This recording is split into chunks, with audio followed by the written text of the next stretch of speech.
Salam selamat dan sejahtera, saling mendoakan di antara kita. Jawablah waalaikumsalam. Assalamualaikum warahmatullahi wabarakatuh. Selamat pagi anak-anakku semuanya yang ada di rumah. Bagaimana kabarnya pada pagi hari ini? Alhamdulillah, luar biasa. Allahu Akbar. Alhamdulillahirrabbilalamin. Pada pagi hari ini yang cerah kita dapat berjumpa kembali, bertatap muka kembali secara virtual untuk melanjutkan pembelajaran online kita pada pagi hari ini. Apakah hari ini ada yang sakit? Ya, jika hari ini ada yang sakit, semoga lekas diberikan kesembuhan. Dan yang sehat, tetap jaga kesehatan serta patuhi protokol kesehatan 3M, yaitu memakai masker, mencuci tangan, dan menjaga jarak. Nah, untuk absennya pada hari ini, silahkan nanti masing-masing dari anak-anakku japri ke WhatsApp Ibu dengan menyebutkan nama dan nomor absen. Serta yang berhalangan pada hari ini, silahkan nanti menyertakan alasannya dengan bukti yang dapat dipertanggungjawabkan. Nah, sekarang Ibu mau bertanya, hari ini kita mau belajar apa sih? Ada yang tahu? Iya, pinter, mantap. Hari ini kita akan belajar mengenai kisah keteladanan dari Wali Songo. Ini nih kadenya.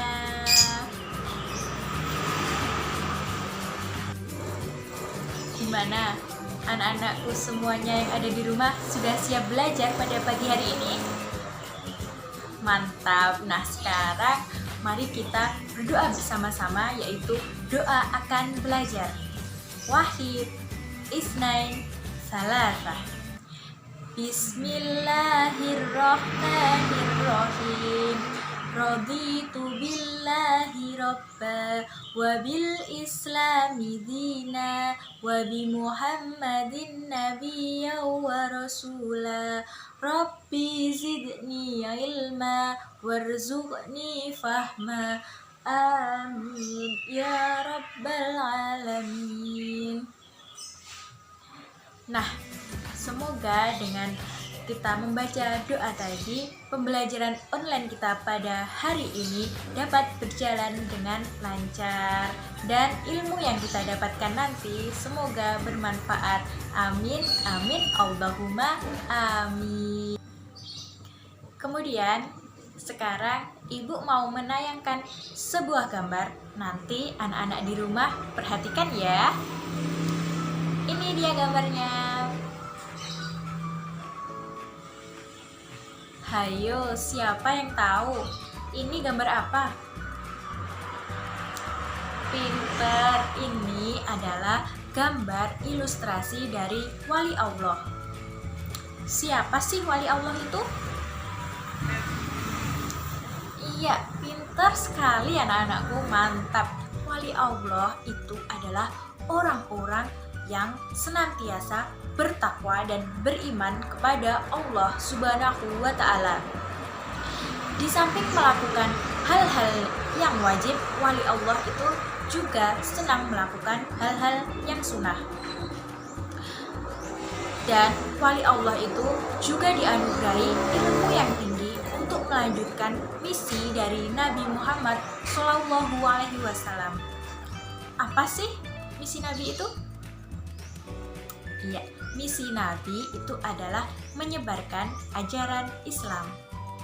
Nah, ternyata ya nak, penjelasan mengenai wali Allah itu sudah tercantum di dalam Al-Quran, yaitu Quran Surat Yunus ayat 62-63. Sekarang Ibu mau membacakan ayatnya, nanti anak-anakku di rumah perhatikan ya. sambil dibuka Al-Qur'annya juga boleh. Kita ngaji bareng-bareng. A'udzu billahi minasyaitonir rajim. Bismillahirrahmanirrahim. Ala inna awliya Allahi la khawfun alaihim wa la hum yahzanun. Alladzina amanu wa kanu yattaqun. Shadaqallahul azim. Surat Yunus ayat 62 sampai 63 yang Ibu bacakan tadi adalah, ingatlah wali-wali Allah itu, tidak ada rasa takut pada mereka dan mereka tidak bersedih hati, yaitu orang-orang yang senantiasa beriman dan bertakwa.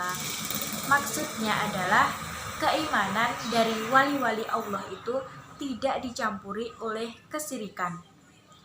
Dan keimanan mereka itu bukan hanya sekedar pengakuan anak-anak, akan tetapi keimanan wali Allah itu menghasilkan sebuah ketakwaan.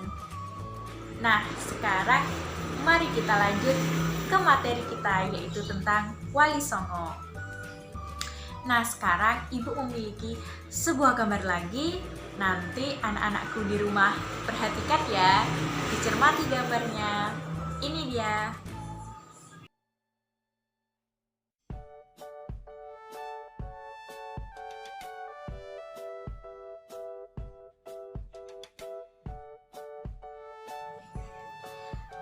Dari gambar tadi, apa sih yang ada di gambar tadi? Iya, pinter. Gambar tadi itu adalah gambar dari Wali Songo. Siapa sih Wali Songo itu? Apakah ada yang sudah tahu?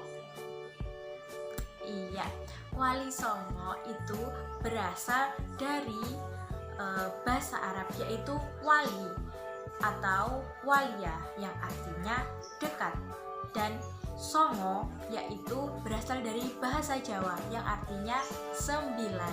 Jadi ke-9 wali ini merupakan orang-orang yang dekat dengan Allah Subhanahu wa Ta'ala, dan mereka juga dianugerahi ilmu agama yang tinggi sehingga dapat melanjutkan misi dakwah dari Nabi Muhammad SAW. Dan para wali songo ini adalah orang-orang yang berdakwah di Pulau Jawa. Nah, untuk mengetahui lebih lanjut tentang siapa saja sih wali-wali ini dan apa keteladanan yang dapat kita ambil dari kisah-kisahnya, Ibu mau menjelaskan satu persatu. Yang pertama, ini gambarnya siapa? Yang pertama ini adalah Sunan Gresik. Nama aslinya Maulana Malik Ibrahim. Beliau lahir di Samarkand, Asia Tengah, dan dimakamkan di Desa Gapuro, Gresik, Jawa Timur, sehingga beliau ini dijuluki sebagai Sunan Gresik. Kisah keteladanan dari Sunan Gresik itu adalah semangatnya dalam mendakwahkan Islam, serta beliau juga mengajarkan cara-cara baru bercocok tanam. Lalu yang kedua, ini adalah Sunan Ampel. Yang kedua adalah Sunan Ampel. Nama aslinya yaitu Raden Rahmat. Sunan Ampel ini dianggap sebagai sesepuh oleh para wali lainnya. Sunan Ampel itu dimakamkan di dekat Masjid Ampel. Seperti ini gambarnya. Ya. Kisah keteladanan yang dapat kita ambil dari Sunan Ampel itu adalah beliau mengajarkan sebuah falsafah yang disebut sebagai falsafah mohlimo, yaitu tidak mau mengerjakan 5 perbuatan tercela. Di antaranya yang pertama adalah moh main atau tidak berjudi. Yang kedua itu adalah moh maling, yaitu tidak mencuri. Yang ketiga adalah moh mumbe atau tidak minum minuman keras. Yang keempat adalah moh madat, yaitu tidak mengkonsumsi narkoba. Lalu yang kelima adalah moh madon, yaitu tidak berzina. Yang ketiga ini adalah Sunan Bonang. Yang ketiga adalah Sunan Bonang. Beliau bernama asli Maulana Magdum Ibrahim.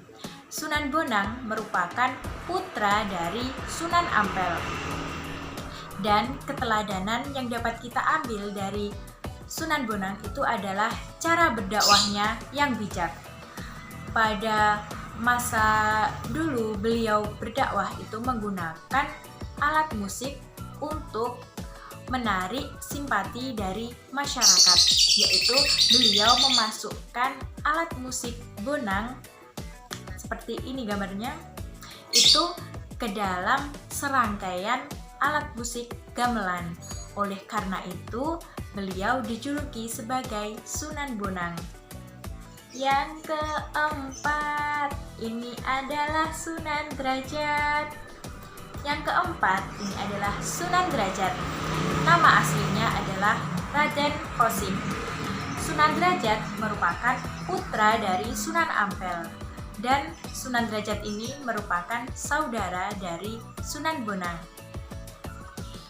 Salah satu peninggalan yang dapat kita saksikan sampai sekarang dari Sunan Derajat adalah adanya pesantren Sunan Derajat yang dijalankan di Desa Derajat, Kecamatan Paciran, Lamongan, Jawa Timur.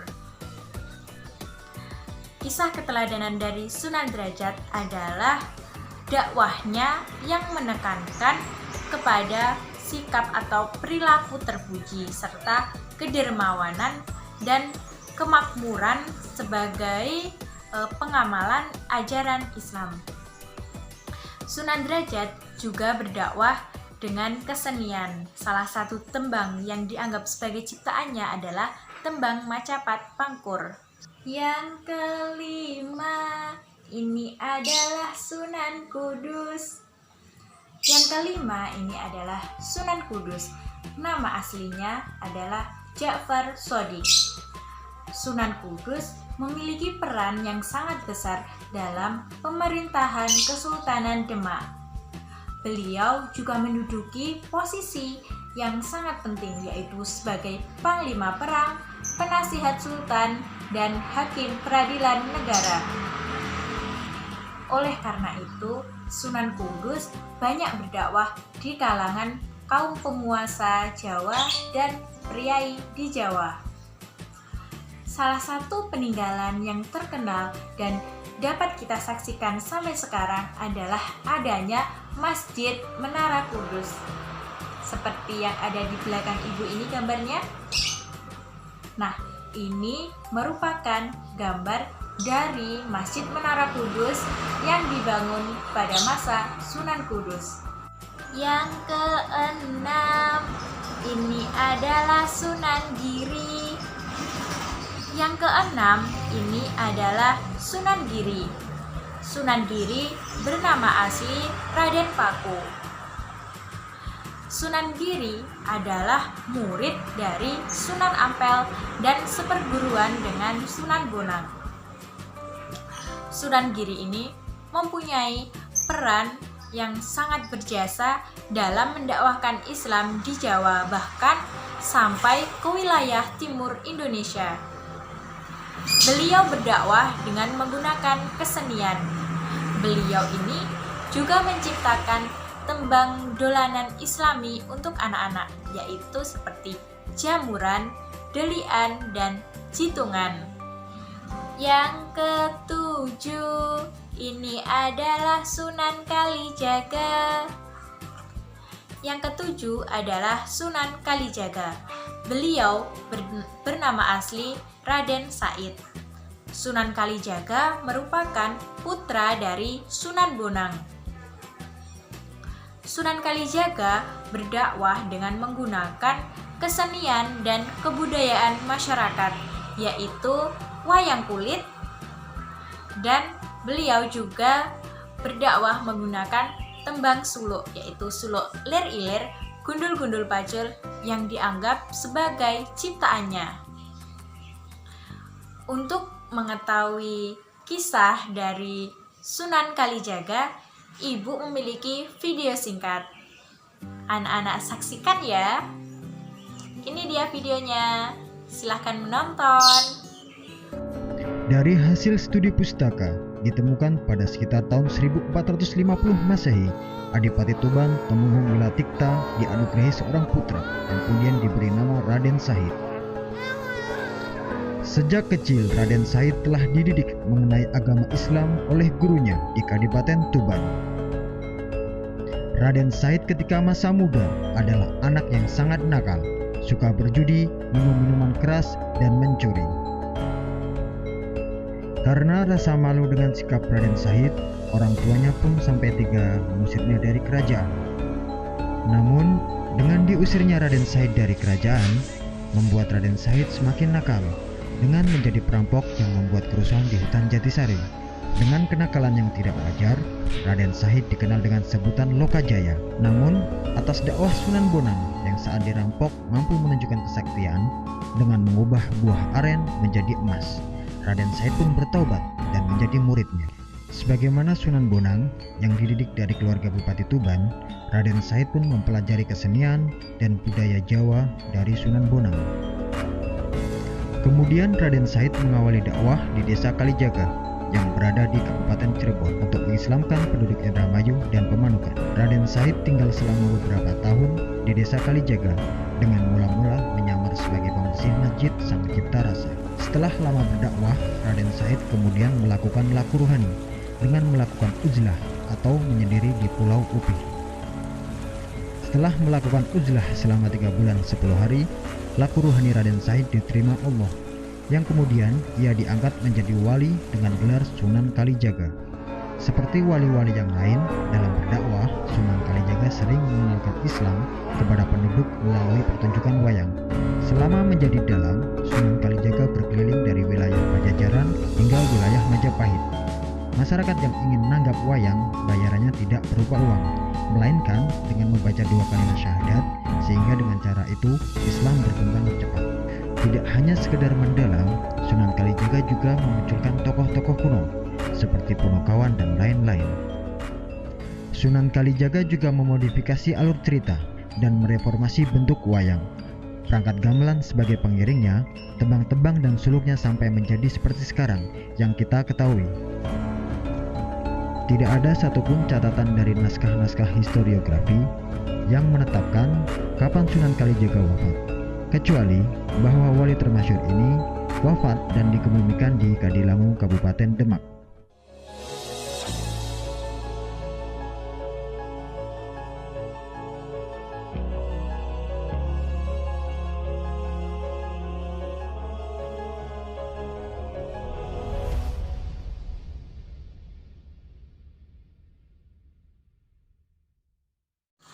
Nah, itu tadi merupakan video kisah singkat dari Sunan Kalijaga. Lalu wali yang selanjutnya yang ke-8, ini adalah Sunan Muria.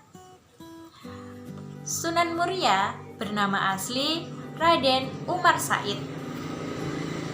Sunan Muria ini merupakan putra dari Sunan Kalijaga. Oleh karena itu, Sunan Muria juga berdakwah dengan kesenian, yaitu wayang dan gamelan.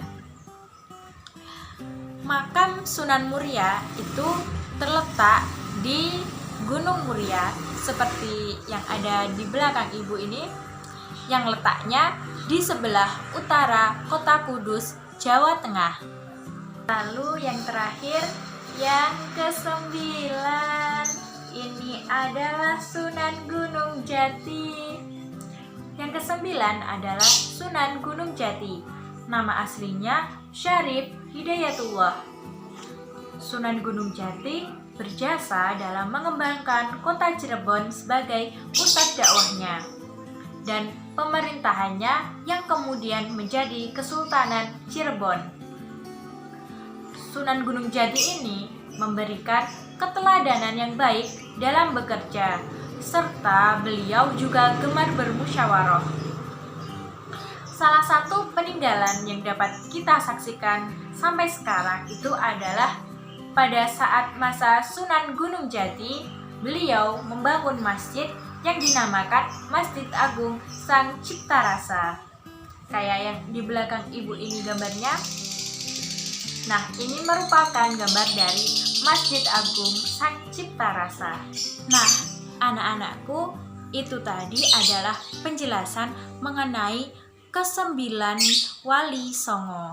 Lalu ibu akan melanjutkan dengan memberikan rangkuman dari pembelajaran kita pada pagi hari ini. Yang pertama adalah wali Allah itu merupakan orang yang beriman dan bertakwa kepada Allah. Wali Allah itu sangat banyak sekali jumlahnya. Namun yang kita pelajari pada hari ini tadi adalah Wali Songo, yaitu wali yang berdakwah di Pulau Jawa. Keteladanan dari Wali Songo itu adalah yang pertama, Sunan Gresik yang mengajarkan semangat berdakwah kepada rakyat, dan beliau juga mengajarkan cara-cara bercocok tanam. Yang kedua adalah Sunan Ampel yang mengajarkan Islam sebagai ajaran budi pekerti yang mulia, dan beliau juga mengajarkan falsafah Mohlimo. Yang ketiga adalah Sunan Bonang yang mengajarkan sikap bijak dalam berdakwah dengan ikut berkesenian bersama rakyat. Yang keempat adalah Sunan Derajat yang memberikan keteladanan sikap-sikap terpuji dalam berdakwah. Selain itu, beliau juga ikut berkesenian bersama rakyat. Yang kelima adalah Sunan Kudus. Selain berdakwah, juga memperhatikan penggunaan teknologi, yaitu pada masa itu penggunaan teknologi arsitektur pada pembangunan Masjid Menara Kudus. Lalu yang keenam adalah Sunan Giri yang mengajarkan semangat dakwahnya yang tinggi. Selain itu, beliau juga menciptakan tembang Islami dolanan anak-anak.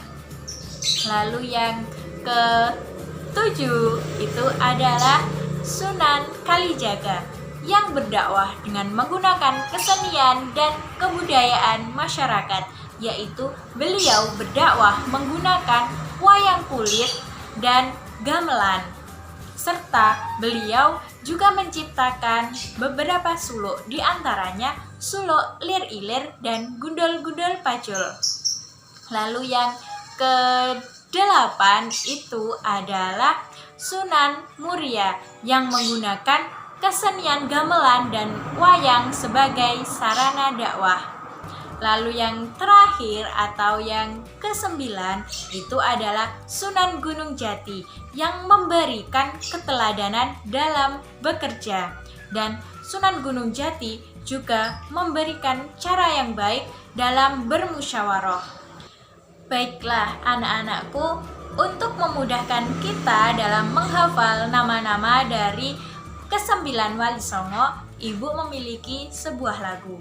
Nanti ibu akan praktekkan, anak-anakku perhatikan ya, dan nanti bisa ditirukan di rumah. 1, 2, 3. Salatullah salamullah ala toha rasulillah. Salatullah salamullah ala yasin habibillah. Ayo kawan kita hafalkan nama-nama asli Wali Songo, pendakwah dan mubalik di Pulau Jawa. Semoga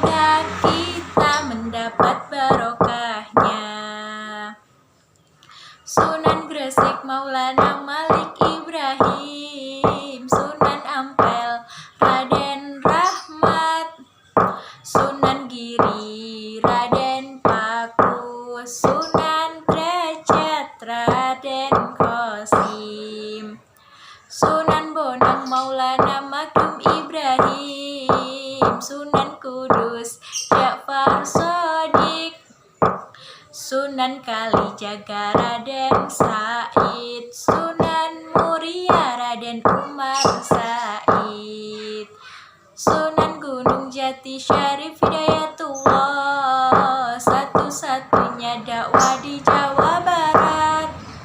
Kudus Kalijaga Muria Jawa Tengah, 5 wali lainnya di Jawa Timur.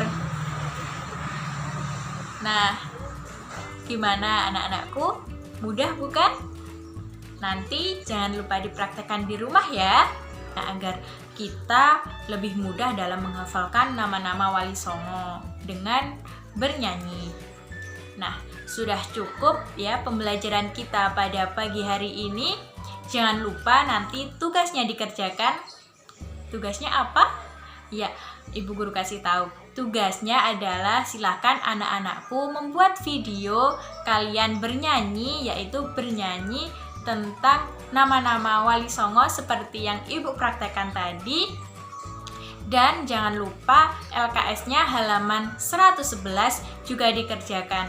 Ibu beri waktu sampai besok jam 8 pagi dikirimkan di WA Ibu.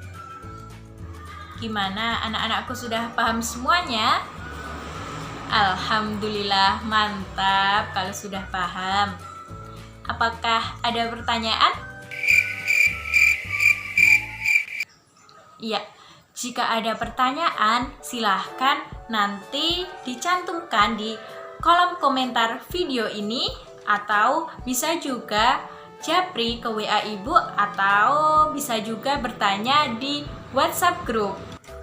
Untuk mengakhiri perjumpaan online kita pada hari ini, marilah kita doa bersama-sama, yaitu doa setelah belajar.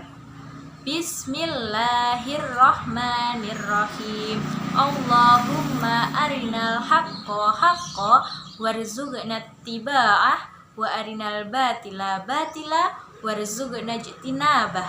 Amin.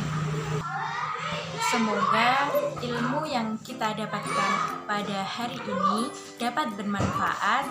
Dan untuk mengakhiri pembelajaran kita, Ibu ingin mengajak kalian semua bernyanyi lagi, yaitu tentang nama-nama Wali Songo. 1, 2, 3. Salatullah salamullah ala toha Rasulillah. Salatullah salamullah ala yasin habibillah. Ayo kawan, kita hafalkan nama-nama asli Wali Songo, pendakwah dan mubalik di Pulau Jawa. Semoga kita mendapat barokahnya. Sunan Gresik Maulana Malik Ibrahim, Sunan Ampel Raden Rahmat, Sunan Giri Raden Fakhrul, Sunan Derajat Raden Qasim, Sunan Bonang Maulana Maghrum Ibrahim, Sunan Kudus Ja'far Shadiq, Sunan Kalijaga Raden Said, Sunan Muria Raden Umar Said, Sunan Gunung Jati Syarif Hidayatullah, satu-satunya dakwah di Jawa Barat. Kudus Kalijaga Muria Jawa Tengah, 5 wali lainnya di Jawa Timur. Sekian atas perhatian anak-anakku semuanya. Ibu ucapkan banyak terima kasih, dan tetap semangat belajar, dan jangan lupa jaga kesehatan, karena kesehatan itu mahal harganya. Apabila Ibu dalam menyampaikan materi pada hari ini ada kurangnya, Ibu mohon maaf. Wassalamualaikum warahmatullahi wabarakatuh.